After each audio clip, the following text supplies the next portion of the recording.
Welcome to the podcast. If I had a mouth anus, I would be successful. Crustyboys transform. Seamus, come here. Sit on my lap. Here's a cigarette. Ride this plane. Fly this plane.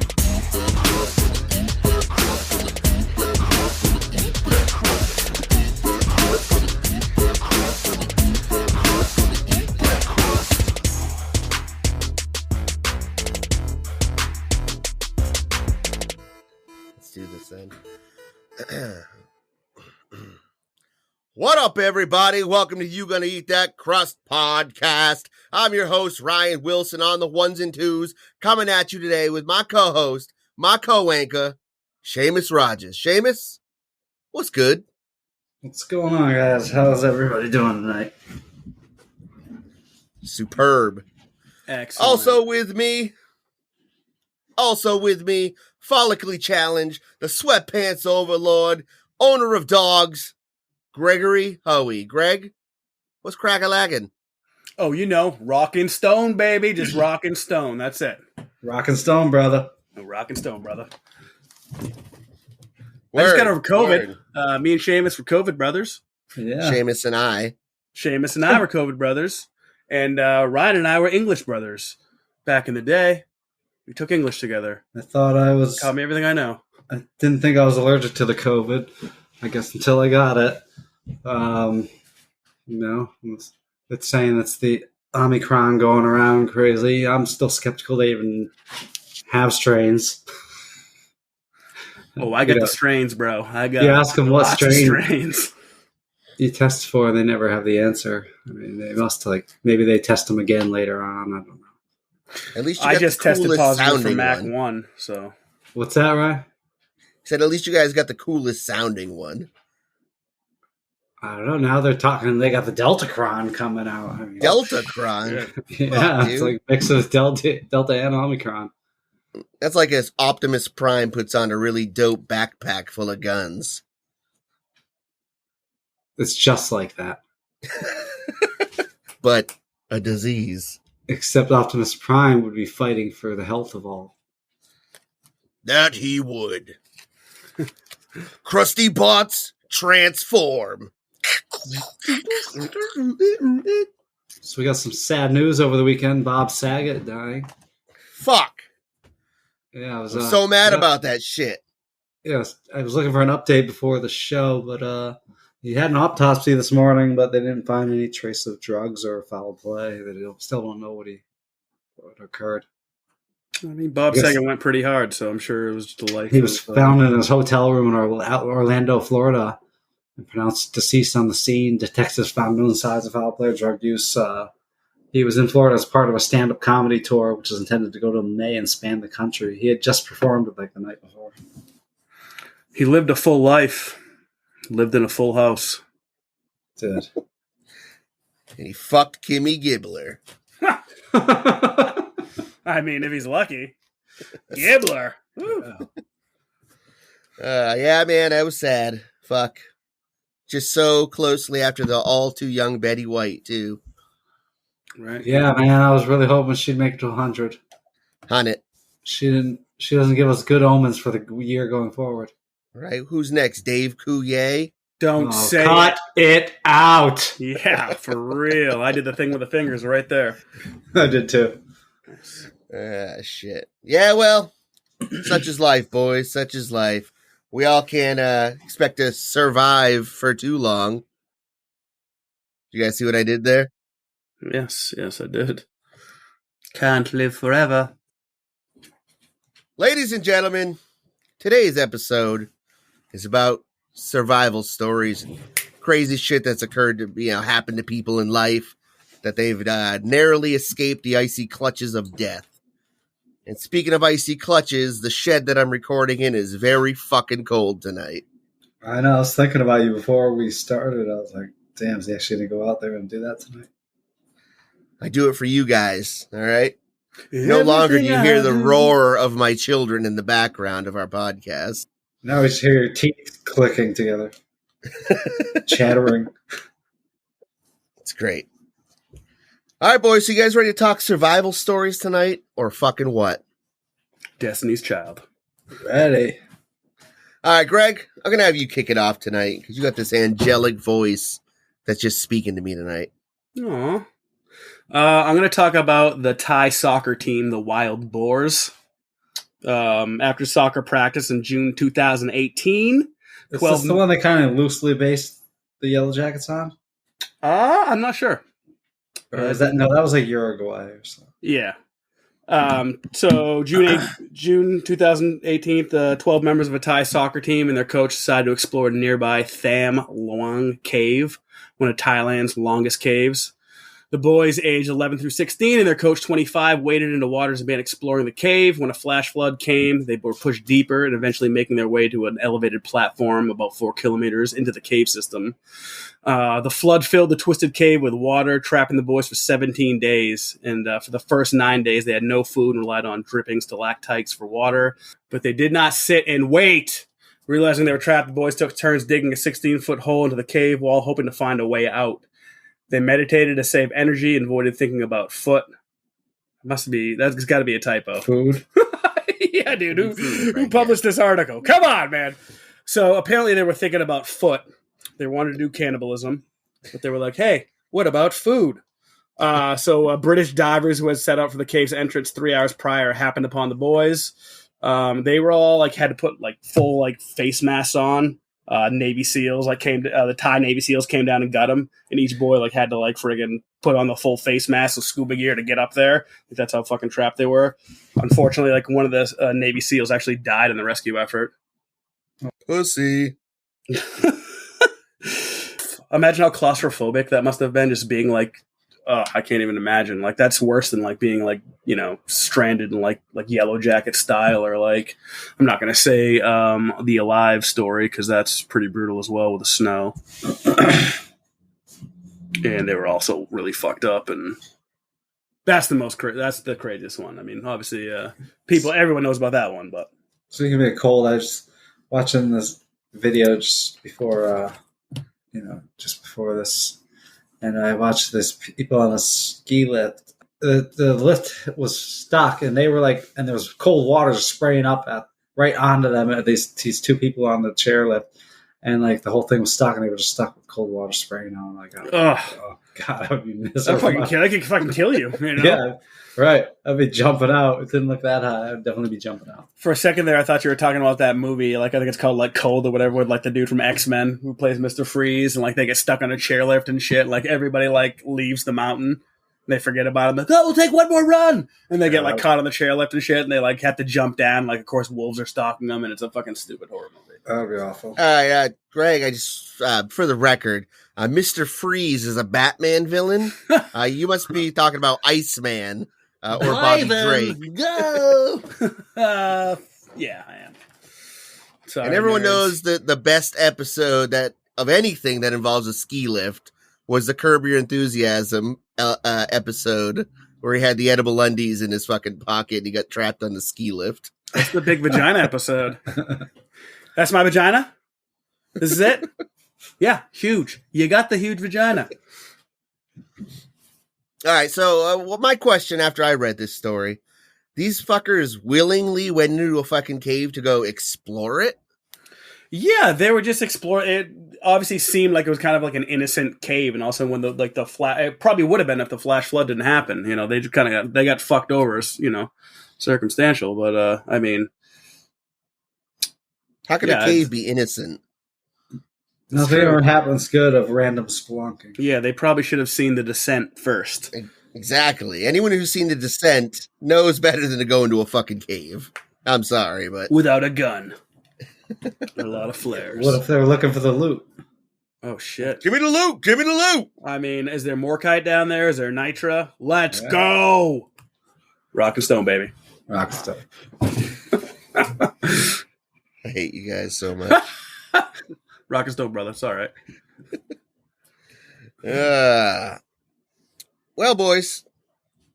I'm going to talk to you about Daniel Hovel. All right? Now, Daniel Hovel's role as Mortimer and Mary Stewart called for him to commit suicide on stage every night in front of a horrified audience. When Mortimer's plans to free Mary, Queen of Scots, from prison fail, he slits his throat in anguish. Hovell had been playing the role for over 2 years without a single hitch, until one fateful night, when a potential homicide may have been attempted in the most grandiose, theatrical way possible. When Hovell went to cut his throat with a knife laid out on the table, just as it was during every other performance, the audience went wild with his stirring performance. So much blood, so realistic. Wait, why isn't he moving anymore? He didn't have blanks in the knife? Fuck! Hovell's prop knife was identical to the real one, but obviously dulled. Somehow the knife on stage that night was real, and he legitimately cut open his neck. Jesus. Fortunately for Hovell, he missed his carotid artery entirely and merely needed stitches and a plaster cast to remedy his injury. Since the actor never decided to press charges, the question remains to this day, was it merely an accident? Or did someone want to take Hovell out with some pizzazz? It was the understudy! That's the only thing that makes sense. It's always the understudy. I mean, look at that. That's messed up. Yeah, that'd be wicked fucked up. I don't know if this got a more or less roles, as a, after all was said and done, but fuck. Better him than I. Fire the stupid prop boy. All right, so I'd like to talk about 3 Americans hiking in a jungle in Brazil. While hiking in the jungle in Brazil, they're attacked by cannibals. Oh, fuck. The cannibals say they'll eat them if they don't complete 2 tasks. They agree. The first task is to go to the center of the jungle and collect 8 of one fruit. The first tourist, Craig, collects 8 oranges. The second tourist, Bob, collects 8 grapes. They all sit and wait for the third, Roy, but they don't see him, so they just go on without him. The next task is to shove all the fruit they collected up their ass without showing any emotion on their faces. Craig gets to 2 oranges before bursting into tears, so they tie him to the stake ready to be burned. Bob gets to 6 grapes before he starts laughing uncontrollably, and they tie him to the stake as well. Just before the cannibals set a light to the stake, Craig says to Bob, "Why'd you start laughing? You could have gone free." Bob says, "Well, because I just saw Roy coming out of the woods with 8 pineapples." I thought you were telling a real story at first. Nah, I was like, this is the Green Inferno? All right, back to my real story. Anyways, I was trying to bring a little levity to the survival. Well, it didn't work. So the 7 unbelievable survival stories of Frane Selleck. By All This Interesting, checked by John Karosky, published June 4th, 2018. According to Selleck, the year was 1963, and the 32-year-old Croatian man had just received word that his mother was ill, making him determined to immediately fly from Zagreb to Rijeka to see her. The earliest flight available was already fully booked, but Selleck said he managed to persuade the sympathetic airline to let him sit in the plane's rear with the flight attendant. Which, he already sounds like a liar. They don't allow that. I mean, of course, this was... Yeah, back in the day, they'd like to fly the plane. Yeah, back in the day, they'd be like, Seamus, come here, sit on my lap. Here's a cigarette. Drive this plane. Fly this plane. Selleck recalled that his first experience with air travel went smoothly until shortly before landing. One of the plane's doors somehow flew open. He said, "One minute we were drinking tea, and the next, the door was ripped open, and the flight attendant was sucked into midair, followed shortly by myself."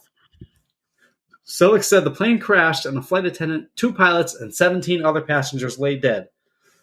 Selleck, however, claimed to have miraculously survived after landing in a haystack that cushioned his fall. I mean, that's some Assassin's Creed shit, right? Right? Jesus. Nice. Now he knows where all the checkpoints are. Yeah, he's synchronized with the horizon. Anyways, the year before the plane crash, Selleck said he was on a train from Sarajevo to Dubrovnik that derailed and crashed into an icy river. But he claimed that despite suffering from hypothermia and a broken arm, he still swam to safety and survived. In 1966, according to Selleck, these all seem to be according to Selleck. Yeah, but fucking video or it didn't happen. Right. He was on a bus that skidded into a river, leaving 4 dead, while again, he swam to safety of the banks and suffered only minor cuts and bruises. In 1970 and 1973, Selleck reportedly survived 2 similar accidents in which his car spontaneously caught fire while he was driving it, and then the next time the car exploded before he was able to flee to safety. But yet, somehow he was able to flee to safety. I got a question. Is there any chance that this Selleck character is loosely based on M. Night Shyamalan's Bruce Willis Unbreakable? I don't know. It's a good question, huh? I have to ask M. Night. After 22 years accident-free, Selleck said he survived being hit by a bus while walking in Zagreb in 1995. The following year, Selleck claimed that he was driving in the Croatian mountains when an oncoming truck caused him to swerve off a 300-foot cliff. However, he said that he was able to jump out at the last second and watch from a tree at the cliff's edge as his car plummeted downward. Woo, that was close. This guy deserves his own cartoon. Yeah, he's like fucking what's his name? The fucking guy, Mr. Magoo. Yeah, Just right. like fucking whoa. Totally Magoo. Selleck told the Telegraph that his friends were eventually hesitant to get in a vehicle with him or even be near him at all. There came a stage when I was lucky to have friends at all, he said. Many stopped seeing me, saying I was bad karma. or he's just a liar and annoying. Yeah, people don't want to see me anymore. I'm a bad liar. They're sick of his fucking stories. And as one neighbor of Selleck said, put it like this: if Howard Frayne had booked a flight or a train, I would cancel. Nevertheless, Frayne Selleck remained optimistic despite his many brushes with death stories. You could look at it 2 ways, he said in 2003. I was either the unluckiest man in the world or the luckiest. I prefer to believe the latter. Liar! Liar! I generate enough bad luck on my own. Fuck that guy. Never hanging out with him. Is he still alive? Oh, yeah. No shit. What's it gonna take? He can't die. Deltacron. Oh shit. Yeah, right. That's coming for him. Transform. My heart. Unfortunately, there's not a lot of evidence to back up his stories, but he's still been published and interviewed many times. All right, guys. Well, I'm going to do another quick one if that's cool with you guys. Oh yeah, get up. Lay it on. Michelina Lewandowska did not have the most loving relationship with her fiancé, Marcin Kapspraz, but she was probably anticipating a nasty public breakup or a confession of cheating when the relationship finally ran its course. Instead, when Kapspraz grew tired of her, he and an accomplice attacked her with a stun gun, bound her hands and legs, and tried to think of how to get rid of the mother of his 3-year-old son, no less. Jesus. His gruesome idea was to dump Michelina into a cardboard box, drive her out into the wilderness, and bury her alive under a few inches of dirt on a 90-pound tree branch so she would suffocate. In an interview she gave after the ordeal, Michelina recalled waking up in the shallow grave with thoughts of her child. She decided that she needed to survive in order to protect him from the man who did this to her. Thinking quickly, she was able to cut through her bonds with the engagement ring and claw her way out of the grave where she'd been for over 2 hours already. Oh. Though she escaped with her life, the psychological and physical effects haunted her for weeks. She suffered from insomnia and paranoia and had difficulty breathing and walking. Both her attackers were sentenced to 20 years in prison. For attempted murder. So, did it take her like the full 2 hours to cut through her bonds with her ring? I mean, I would imagine it would take quite a fucking while to fucking free I don't have cut a rope with a fucking ring. No, neither would I. I'm gonna die totally. So she has trauma for 2 weeks. She didn't say like, yeah, I still have it. It's just like, nah, like 2 weeks and then it went away. That was good. I'm fine now. I don't think about it at all, actually. It's kind of gone. She had a job interview and she wanted to sound like there was nothing to worry about. I'm fucking terrified. Now she's employee of the month at Ocean State Job Lots. Congratulations. Now she's a coffin salesman. Salesperson. Yeah, that's fucked up, man. I could imagine. Like, that's a toxic relationship if I've ever heard one, boys. That's worse than drowning, is being like buried alive. Or there was some terrible Ryan Reynolds movie that was just him buried underground in a coffin for like 2 hours. It was horrible. I don't think I could watch that. That would give me super anxiety. It wasn't Yeah, even that's, fucking wasn't even anxiety inducing. That one fucking 5-minute scene in Kill Bill was more anxiety inducing than this entire movie. Yeah, that wasn't that. the 2-inch punch. Yeah. Fucking right 2-inch punch. Like that's all. Like I've never want to drown, but I would rather drown because it's a little quicker than losing your oxygen slowly in like a box under the ground with no especially hope. waking up and like there's no fucking way unless you're doing how many people, if they woke up in a coffin, would try the 2-hand punch? They're just like sitting there like, huh. I mean, imagine they trying everything. But, I know, but like, wait, I saw Kill Bill. I can get out of here. yeah, you have to practice that technique and focus your chi. Okay, I think I'm going to do that. Last thing you do is focus your chi when you're panicking and thinking of focusing your life. Also, Quentin Very good. Tarantino has to have a hard-on for your fucking feet for you to do that. I have wicked fucked up looking feet. I think actually Tarantino would totally bang my feet. I And don't you know get what? his fetish. I'd let him. Tarantino, if you're listening, you want to bang my feet? Has he ever focused on man feet? Let's find out. Let's see if I don't know if it's like, is it all feet or is it specifically Uma Thurman's feet? Because her feet are in every fucking Quentin Tarantino It's not just movie. Uma Thurman because it was what's her name in Jackie Brown. The heck was the girl that hung around with the drug dealer? Yeah, he's obsessed with feet.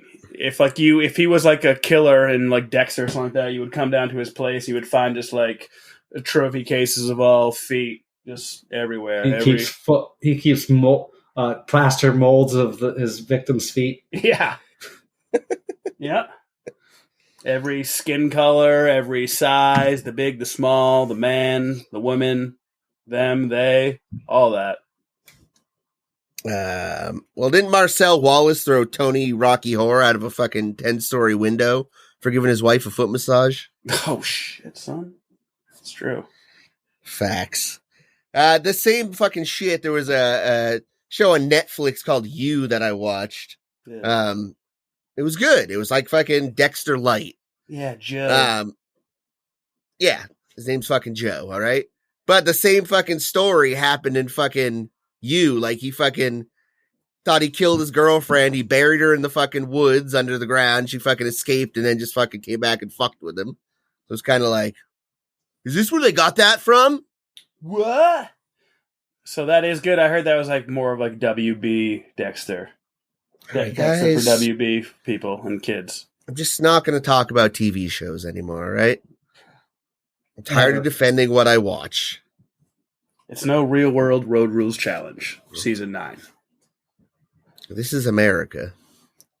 Yeah. Well, we appreciate having things to argue and make fun of you about. Yeah.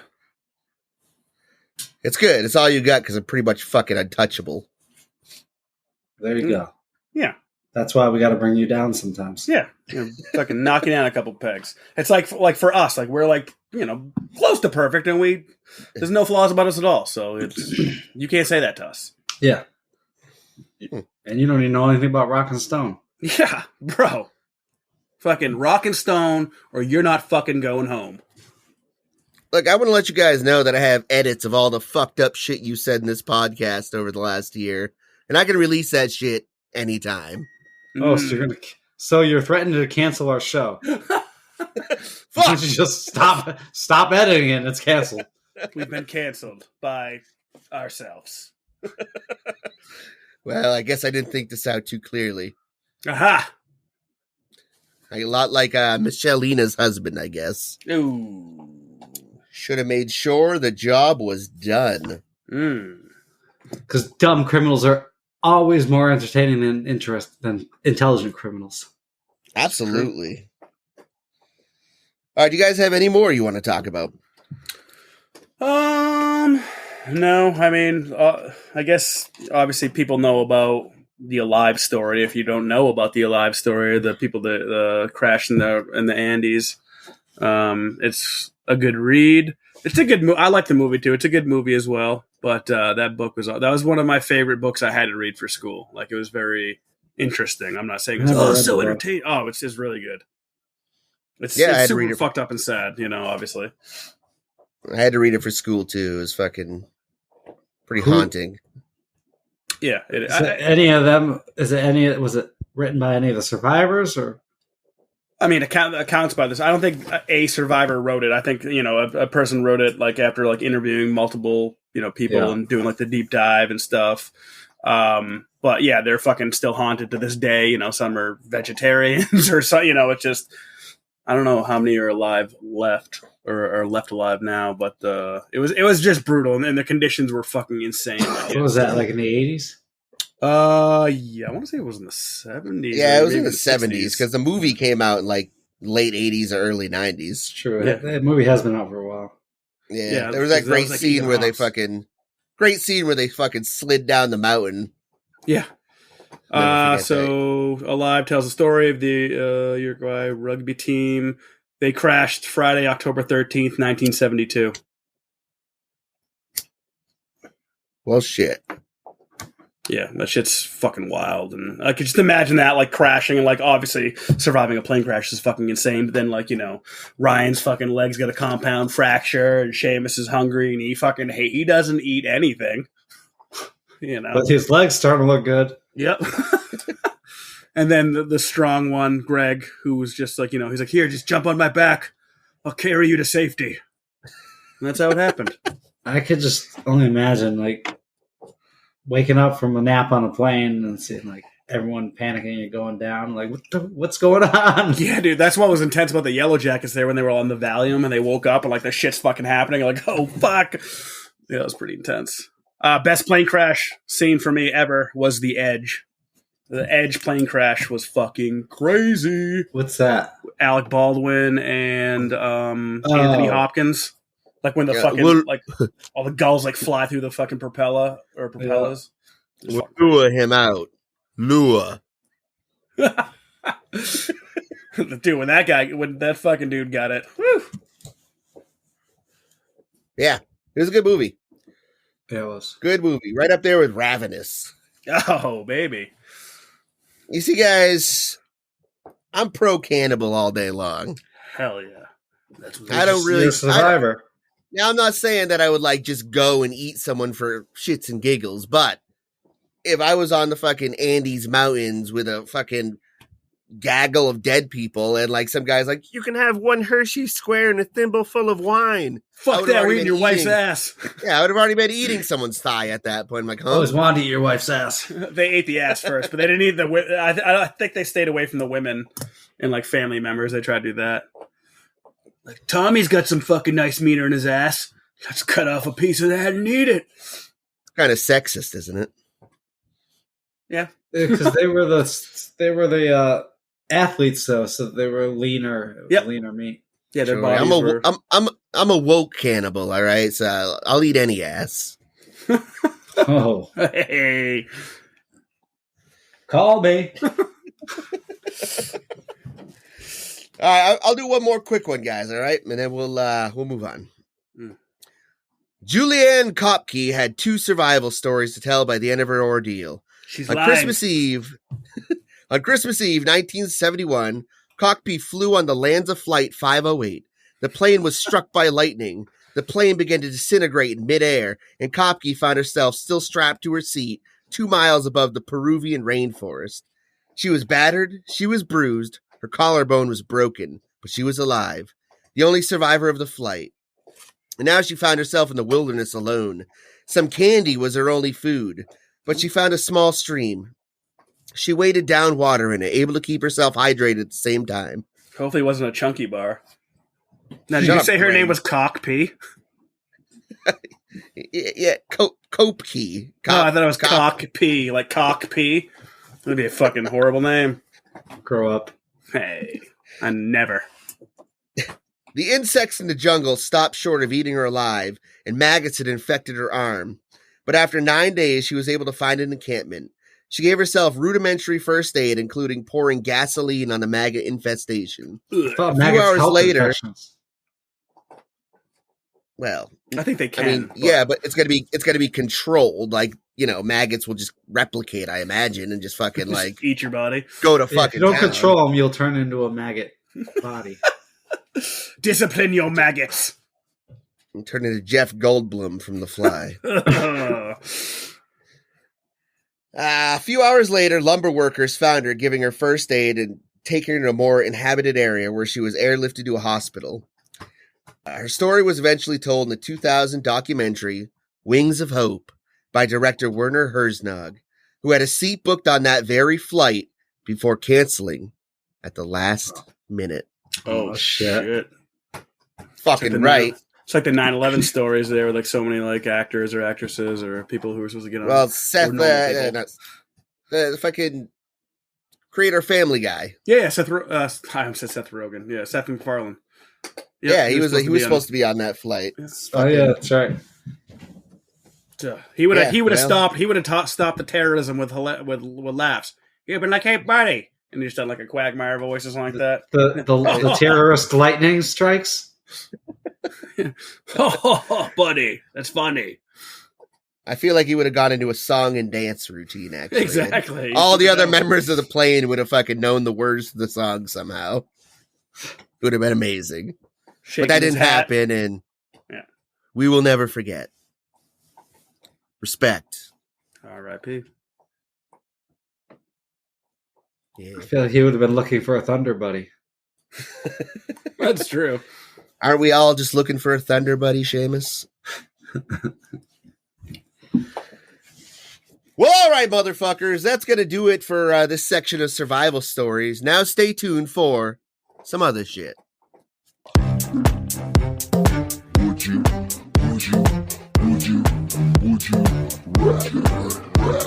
All right.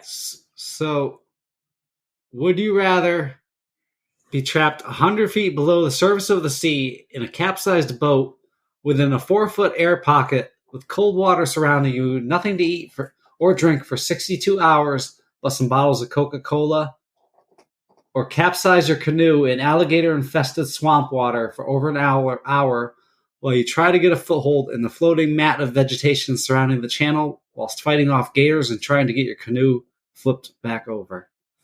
So the former is what happened to Harrison O'Keene, who was employed as a cook on a tugboat that got caught in a sudden ocean swell that capsized the boat and sunk. He had a small air pocket that he held back the cold water the best he could using mattresses.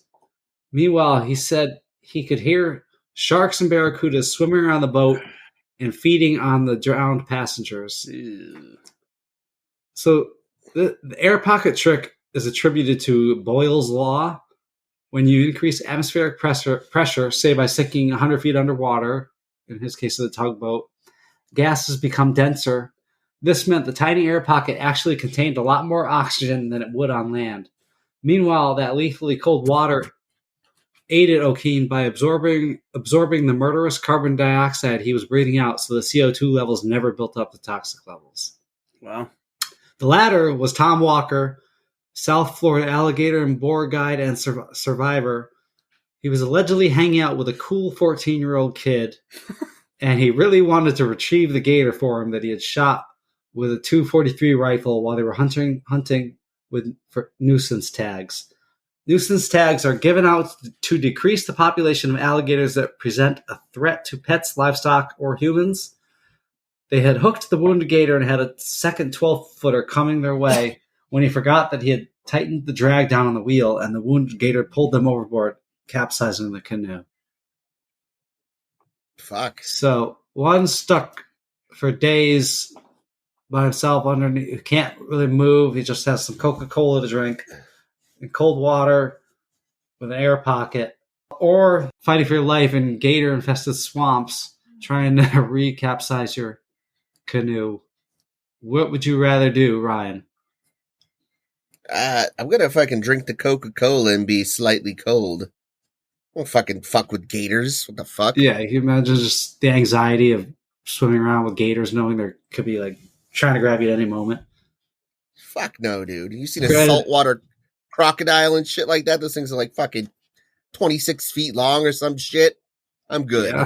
Yeah, they're the equivalent of water monsters. Oh, absolutely.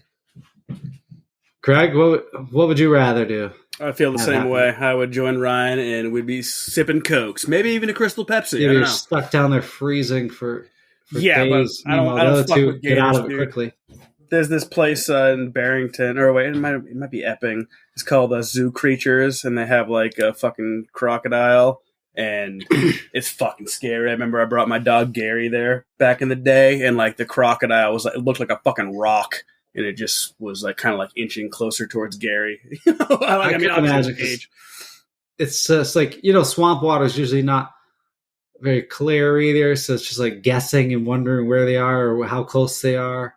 Yeah, fuck You that. know, like I was thinking, like saltwater too. You can't really see that well, or like having a shark near you. Just Yeah, that dude, the panicking, not tugboat knowing. was definitely obviously a fucking crazy situation too, and that would have been scary as fuck, especially hearing all the sharks and people getting ripped apart. Yeah, Outside with you. that's one of the craziest survival stories I read. Like, Yeah, you think you're dead. You have days of just thinking like, I'm fucked. yeah. I'm When fucked. do you decide like, fuck, I gotta get out of here. I gotta swim And for he it. held on. Yeah, Get yeah, scared, exactly. scared one of the rescuers too, like grabbing, and they didn't think they'd find any survivors. Yeah, that's crazy. Ugh. All right. Would you rather sleep under the earth and eat dirt like a worm, or sleep in a nest of twigs, sticks, leaves, and eat worms daily? I'll go with that Greg. one. I will say I would rather be in the nest because that means I can fly. So I would rather be, What if you're just a crippled baby bird and you never fly well, I'd have a sick view. and just eat regurgitated worms? Yeah, and I would just have my mom bring me regurgitated worms all the time. It was a pretty good deal. When you said Greg was a crippled bird who will never fly, I know what you were trying to say, Seamus, and I want to let you know I'm here for you. For me or for Greg? Yeah, I need Whichever one of you is the sad bird, I'm here for you. So I find worms to be fascinating creatures, guys. They have 2 anuses, all right? They help my garden. it's good to know. Cut a worm in half and it grows into a new worm. I fucking love worms. Does it grow a new anus, or was there already an anus on both ends? I think they And must have. Is it next to their mouth, or is it a mouth anus? It's a mouth anus. A manus. And who doesn't want a mouth anus? Like, I got one. if I had a mouth anus in high school, nobody would have bullied me because I would have mouth shit all over them. If I had a mouth anus, I would totally own at the human centipede. If I had a mouth anus, I'd have so many anal beads. If I had a mouth anus, I'd have an anus on my mouth. If I had a mouth anus, I would be successful. If I had a mouth anus, Tammy would take me to the prom finally. If I had a mouth anus, all my problems would be over. Well, if you guys both had mouth anuses, this podcast would be super successful. If only we all had mouth anuses, we'd be stars. I'm praying to God right now. Yeah, so we could sell pictures of our mouth anus to TMZ like Little Dicky. We could have a mouth anus OnlyFans page. Oh, shit. Oh, that's got to be a little niche in the porn district. Let's do an episode on mouth anuses. If you're eating with a mouth anus, is that considered anal? Yeah. It is. Fuck. Cannibalize your anal. Is it fellatio or consumption? That's actually the name of the novel I'm writing. I can't wait to see it. I can't wait to read it. So I feel like you guys know my answer. I'm pro worm. I'm going to eat the dirt. You just live in the dark earth with no eyes, but have 2 anuses. Don't worry, I'm going to be eating your anus pretty soon when my mom You brings have 2 mouth anuses. My mom's going to dig you up from the earth and bring you up to her crippled baby bird, and I'm going to fucking rip into your anuses. All of them. Your mouth anus included. I feel like they're definitely... To be a bird. I'm going to peck at your mouth anuses. I'm going to peck at your mouth anus with my beak. My sharp beak. I'm actually into it, so thank you. I'm just picturing a bird pecking at my regular anus, and that does not sound fun. Ooh, yeah, it hurts. Ew. Well, Look. if the bird is well trained just to aim for dingleberries. This is I'm true, into it. but birds aren't known for their intelligence. Really? They're not? What about fucking ravens and shit and crows? Crows will fucking rob the same person day after day. There's a group of crows in some town that's literally breaking into this guy's house every day, stealing shit from him and just like dropping it off in their nests. Well, clearly, Greg's not a crow. He's a New England plumed mouth anus. I am not a clown. I am not a clown. All right, the last one. Would you rather have warm food daily but cold shower and bathroom, like bathing like in the medieval times, like you don't have any hot water and your chamber is freezing cold, like say like you have an outhouse outside all year round and it's cold. Would it be like the shed that I'm currently recording in, Seamus? Yes, but you don't have to shower and go to the bathroom in there every day. Or Not yet. would you cold food? You can never have warm food, but a modern day warm electric bathroom. Jesus. What kind of food are we talking? Are we talking like gazpacho? Because I don't like gazpacho. BLTs. I'm talking about cold or warm food. Where are you at? I like to sleep with the room being cold anyway, so I can just fucking wrap up all snuggly in the blankets. So I'm going to take my hot meals and I'm going to eat them till I'm so fucking full. All I want to do is fall asleep anyway. So give me that. Your body. Give me that option. All right. I won't even be cold. That's right. I'll be a gluttonous, fat piece of shit like the guy in Seven who died from eating all his spaghetti. Yeah. I'm going to do the same thing. I'm going to be taking cold baths, maybe cold showers. My nipples are going to be so razor sharp. I'm going to be slicing through that thick, sweet, hot meat of a mouth anus. All right. Well, I think I would take cold food and have warm. You can't. I couldn't imagine being cold every day, every movement, every stool, every bathing session. Ooh, cold stool. Every shit you take. It's freezing on my ass. Ooh. You still got, as long as the beers aren't warm. Just poop out your mouth anus. Yeah. I like my beer cold as well, but I'll drink it warm. Ugh, I'm really like. Are you? I'm the ultimate killing machine, basically. The perfect weapon. That's what I heard about you.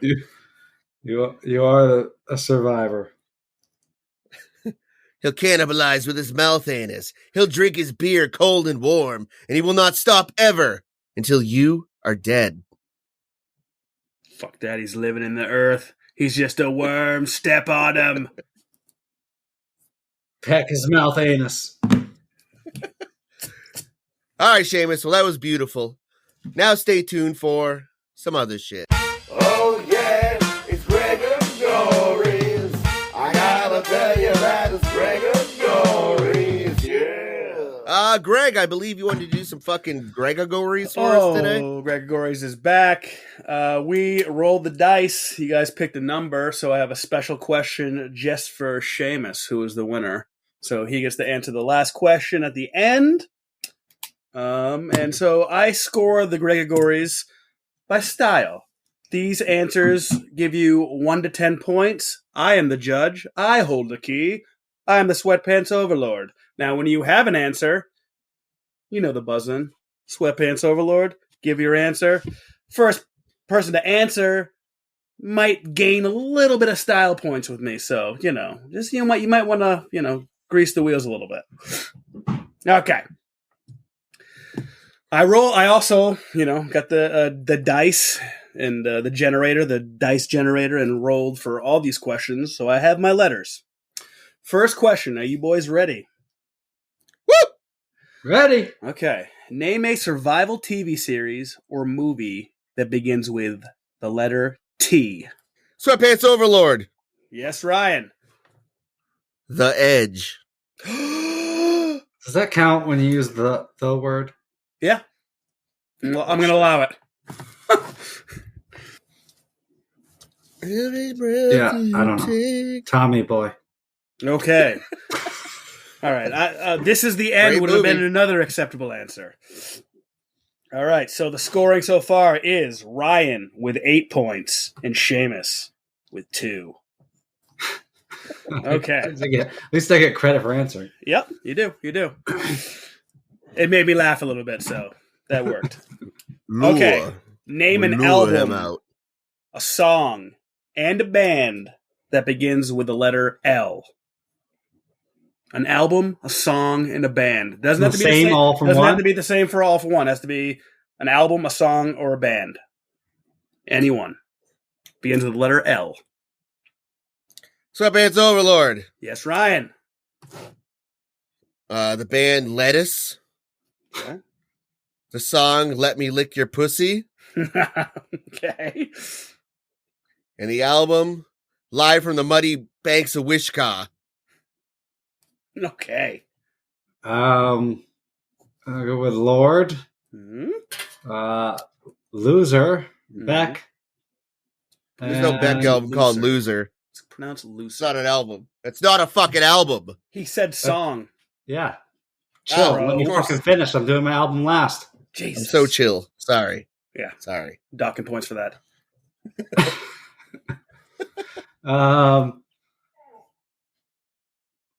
Luchadors on the Rise album by the Luchadors. Whoa, the double L. That's usually 2 Damn. points in scattergories, so. That was fucking deep. Is that a thing? Those are both Is that a amazing fucking thing? answers. Did you make that up? I don't know what you're Did talking you about. fucking make it up? I never heard let's wait for the Luchadors on scoring. the Rise. That was, I would give you guys both a 9 for that. That was both great. Okay, back to the game.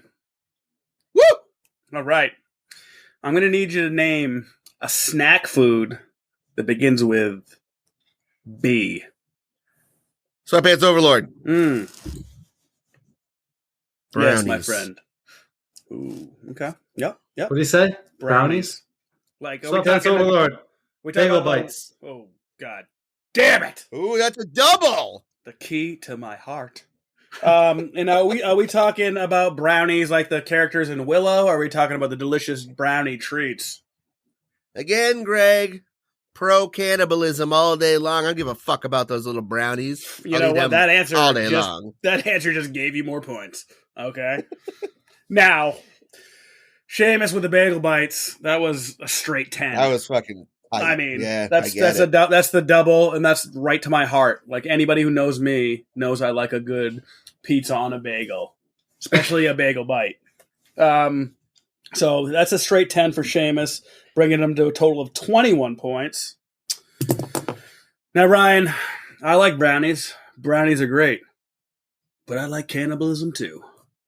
I'm going to give you an 8 because, though brownies they're decent. Who doesn't love a brownie? It's kind of a generic answer. But It is. adding the brownie characters gave from him an Willow to eat them, that bumped you up like a lot of points.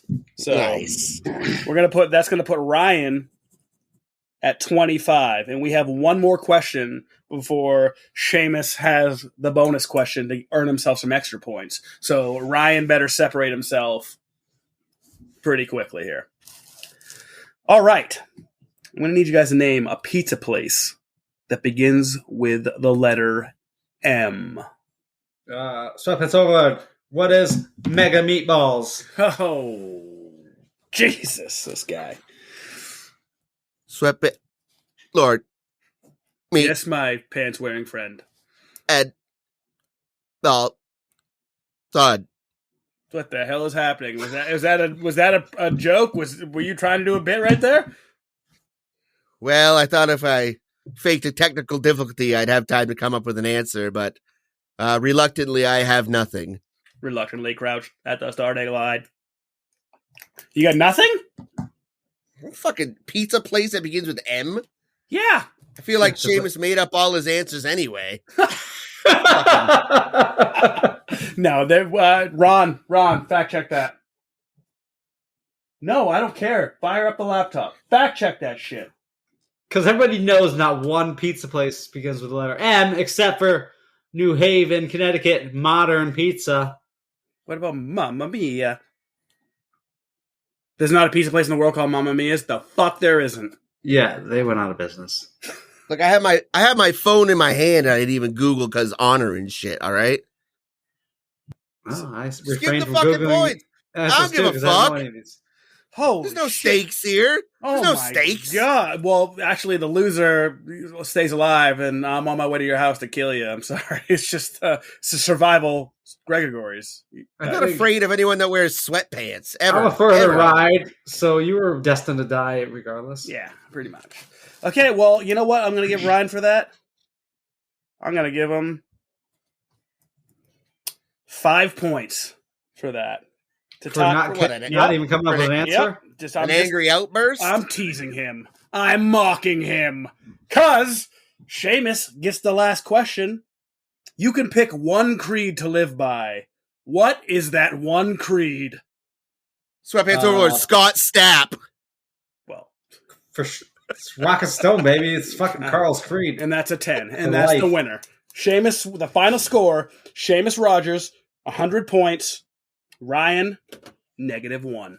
For Carl and Rock and Stone. Rock and Stone, brother. Hey, can I just, real quick, you made this seem like it was a random Seamus gets the last answer, but the last answer involved a show that only you and Seamus had seen? Seems a little sus to me, Greg. I don't know. What do you? I don't even know what show you're talking You think about. it's a show means you just lost anyways. Yeah, come on, bro. Oh, I'm sorry. Well, whenever you guys made sweet love and gave each other coronavirus, you came up with it maybe. I don't know.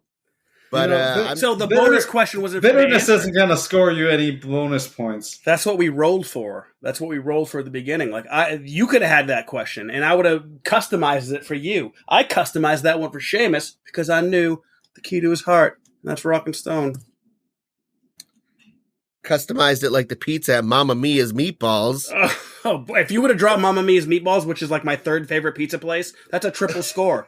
You would have won easily. Yeah, you had the means to win. You did. You blew. Damn it! You blew. You did I not always survive. do this. This was a really tough game of Gregories. Seamus survived. Well, the better man won. Congratulations, Seamus. Just glad I didn't have to eat anything. Except mouth anus. Oh, I eat a pizza with my mouth anus. I think the next question we need to ask is when are mouth anus shirts going to happen? Ooh. You gonna eat that mouth anus? Yeah. We're more likely to have Rock and Stone shirts coming in. Yeah, we're more likely to get an email first. Okay. Just kidding. We're never getting emailed. Everyone hates us. I want an email. I check it every day. Every day. Get our first email. It's going to be a big occasion. I know. I just want someone to write an email and be like, fuck you. You guys suck. I don't care. Yeah. I don't care if that's what it was. It'd be hilarious. I would like that, actually, even more. Like, fuck your mouth anus, you piece of shit. Well, all right, folks, that's going to wrap it up for this episode about survival stories. I'd like to thank my co-host for hanging with me and just always being the light in the shadowy world we live in. Thanks, guys. Always be the space heater to your cold shed.